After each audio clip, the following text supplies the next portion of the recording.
Do y'all ever feel groggy and kind of slow the day after you've used an edible for a sleep aid? Well, here's a solution to try out next time. Okay, so tip number 1 is to understand the value of CBD. CBD works as an antagonist for THCs, especially their sedative effects. So what I typically tend to do is, if you can remember to take it with your THC edible the night before, that'll give your liver a chance to process it overnight.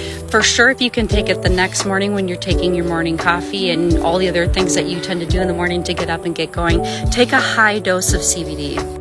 Now, bonus points if you can find a formula of something called CBD and CBG involved into that. CBG is a type of cannabinoid that likes to activate the frontal lobes and get things moving, especially for memory, focus, drive, all those kind of things.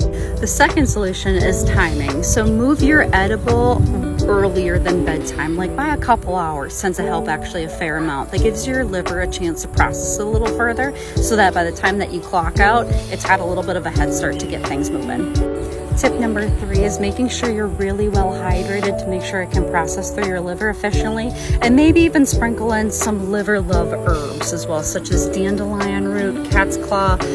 Apple cider vinegar is not an herb, but it definitely can help clean things out a little bit sooner. And last but not least, check the intensity of your dosage. It's really tempting to say, I gotta sleep, so to double up on your edible dosage, but you pay for it the next day.